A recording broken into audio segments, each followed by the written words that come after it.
Good morning, good afternoon, good evening, depending on where you're watching us from and what time you're watching us from. We appreciate you, those who watch us from around here in Kenya and all over the world. We appreciate you. This is the TUBONGE talk show right here at PCEA Fome Online.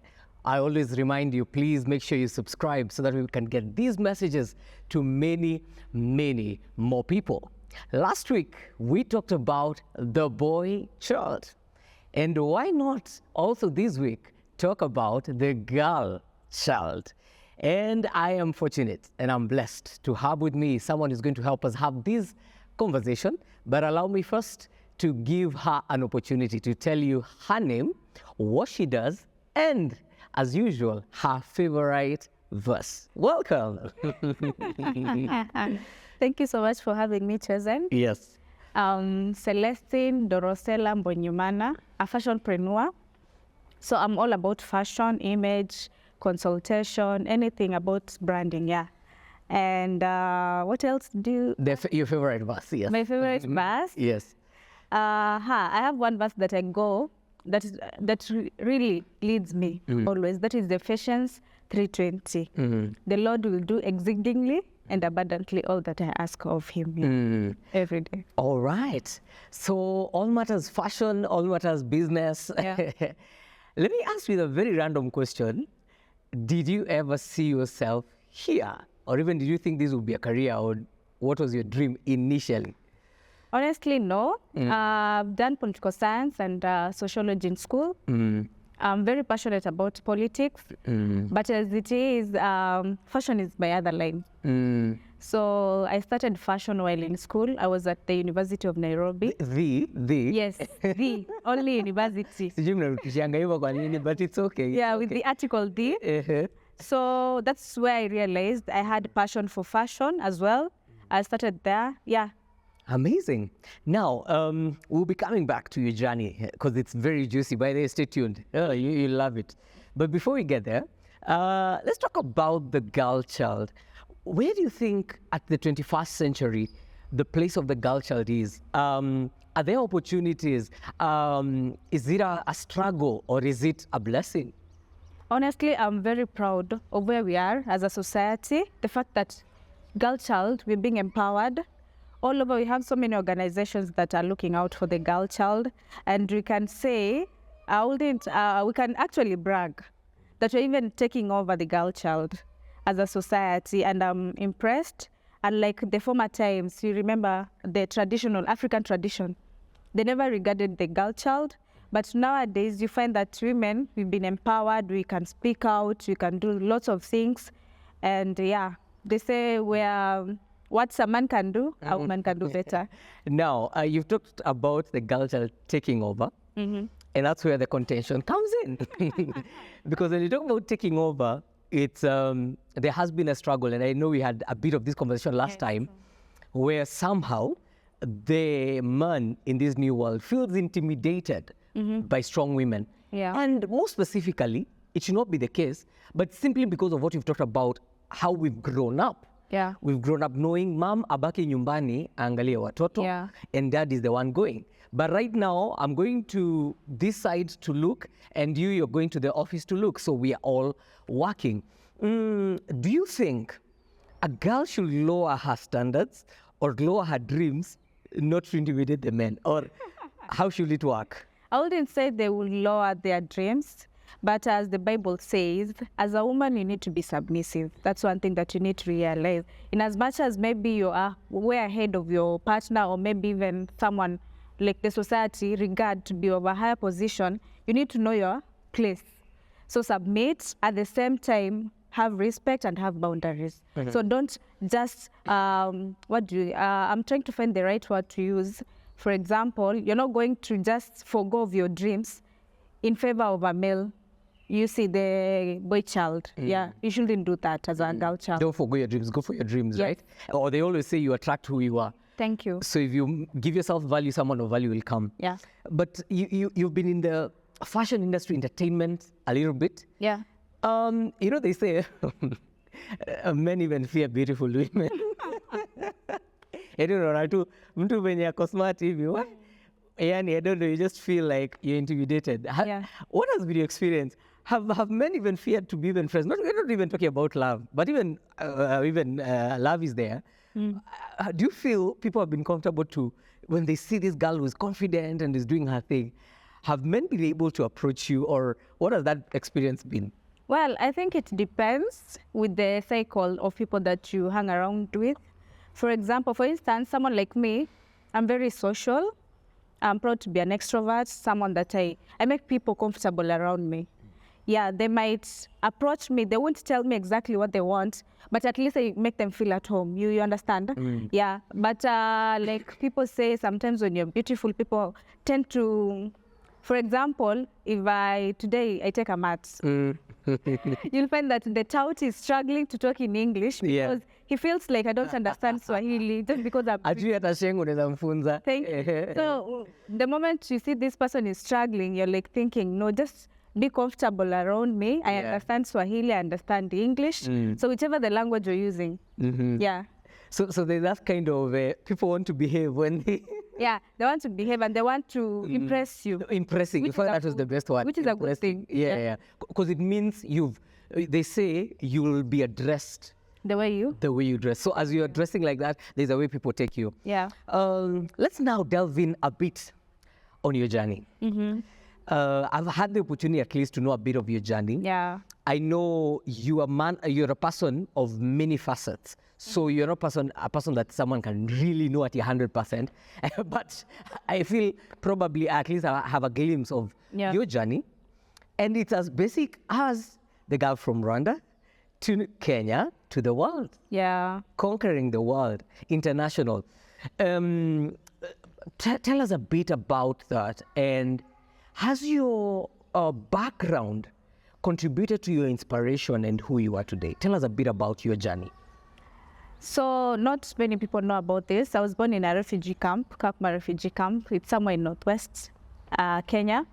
And my upbringing, being there, it had a lot of hardships, but then I didn't see it as a hardship until I came to Nairobi. That's when I realized where we were living, it's not somewhere that people would actually admire. But you see, this is somewhere that you've been born and you've been brought up. You are just used to the surrounding and the people around you. You don't know anything about the other world. You understand? I was privileged to be in a school started by Angelina Jolie, the actress. Yeah, we were the first alumni of that school. It's in the refugee camp. She came in 2004, if I'm not wrong. And the main reason as to why she started that school was to stop early childhood marriages and female FGM. Yeah. So in that school, you find that we could get so many people coming to our school, and most of the time, they could feel pity for us, but we didn't know that these people were here just to help us until when I came to Nairobi and I realized how underprivileged I was being in the camp. So when I came to Nairobi, there was some bit of culture shock, of course, because you have to adjust. You're living with Turkanas, that is the host community, and then you're coming to Nairobi, everything is new, from the surrounding, from school. Like, there are a lot of things that you had to adjust. You understand? So your parents, they tell you that you are a Rwandese. That is the only place that you can at least say I'm a Rwandese, but you've never been to Rwanda itself. And then you're motivated to work hard. I finished primary school, went to the Girls. From the Girls, I can remember, we were being told, if you're going to work hard, you're going to be privileged and you're going to be sponsored by JAB. That was my motivation around my grade that I got in high school. So after finishing high school, and then I wanted to apply the JAB, I was told you can't simply get the JAB thing because you're not Kenyan. You understand? So that was one setback that I had, and it really made me feel alienated from the rest of the community. And you'd already performed well. Yeah. I can remember, I think I got a strong B+, if not wrong. So that time, you see, you're working hard and you're told that you're not going to enjoy the privileges that other people are enjoying as a student. So you had to just find your way out. I was lucky enough that my parents sponsored me through campus, and I did political science and sociology. So while in campus, that's when I realized I had that passion of fashion.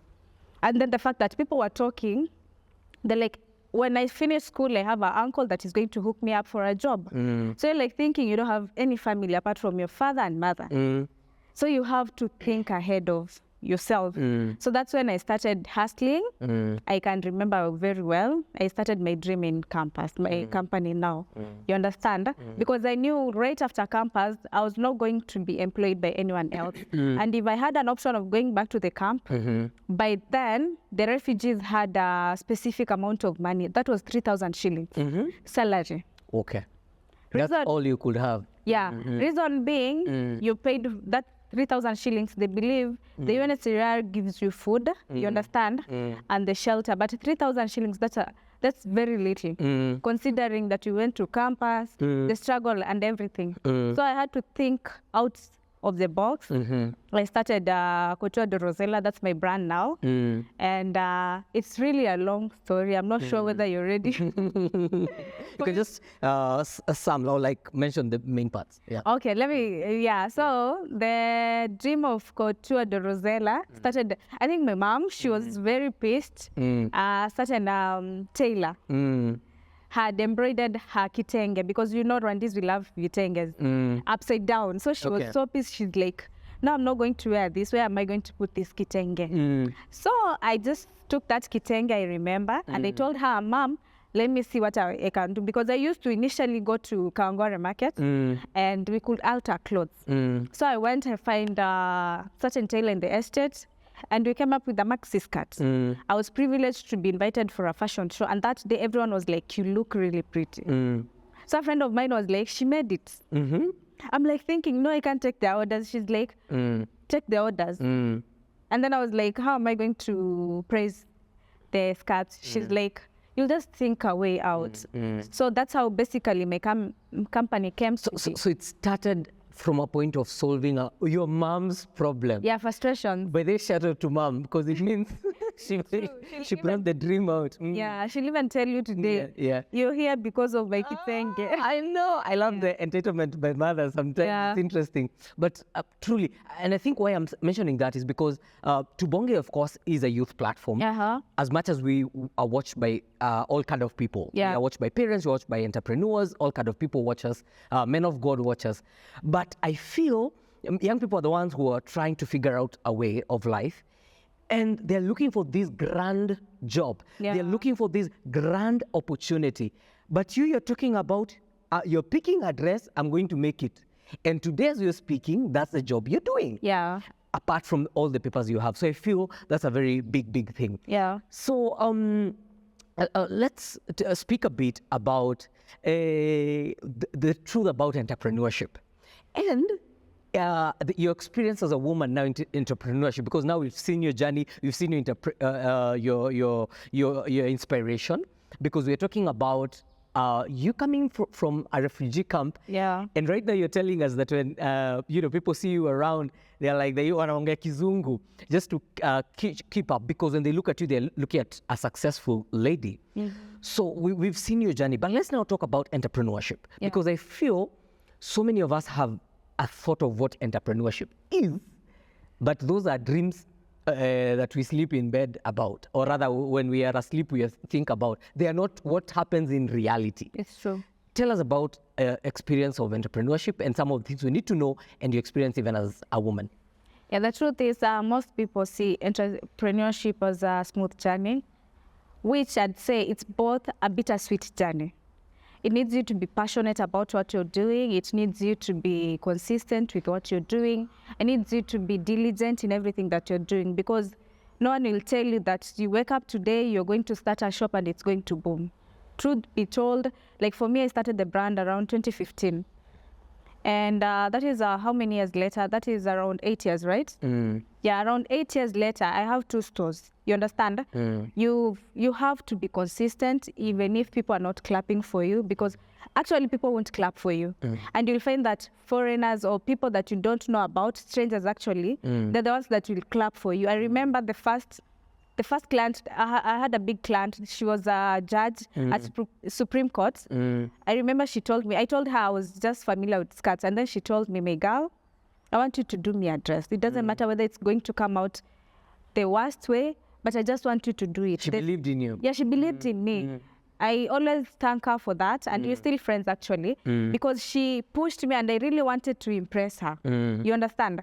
So you find that people that are going to hold your hand, they are foreigners and strangers to you most of the time, and it's not easy. But as they say, when you're with God, there's nothing that is impossible. You need to be prayerful as well as an entrepreneur, because trust me, you meet people from all over the world, all characters, personalities you have to deal with. At first I think I used to cry nearly every time, because you have so many people on your head. You haven't satisfied this person. This one is not happy. The other one is happy. So there's so many emotions that you're dealing with. Someone has frustrations from home, they're bringing them to you. So as an entrepreneur, you need to have self-control. That's the first thing. You need to understand that people are not the same.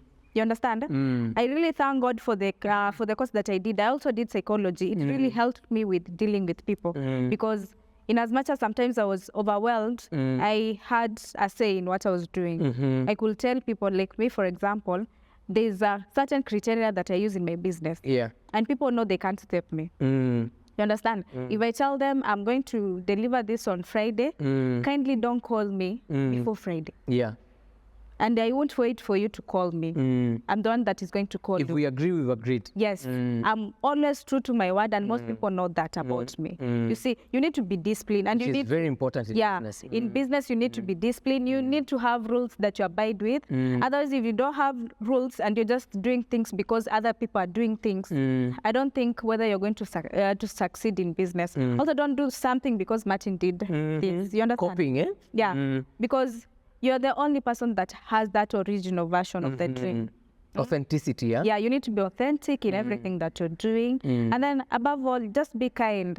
Yeah. And then just a good heart, eh? Yeah. Leave the rest to God. Amazing. Yeah. When you mentioned leave the rest to God, I believe actually we are connected because we met serving in the PCA. Yeah, it's true. From there, we've done missions with you in different schools in Kenya.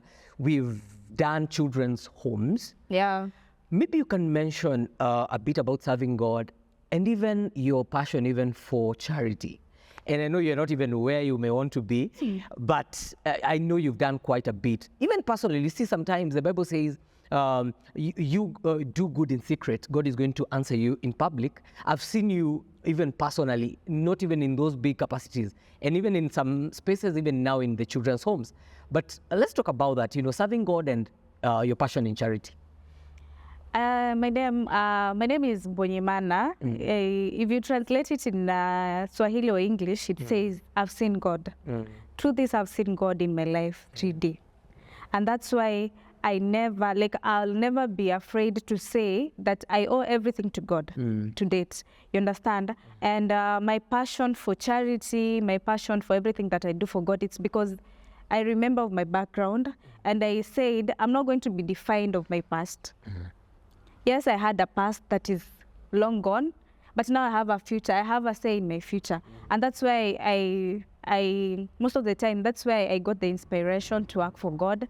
My calling, I believe, it's to change, it's to put smiles in people's faces, and my calling is in giving. That's why you find that most of the time, I just give. Not because I have enough, but because I know what it feels not to give. You see, I've been brought up by people who thought that I deserved to have that education. You see, sponsors and everything. You see, as a child, I was used kuitisha sponsorship.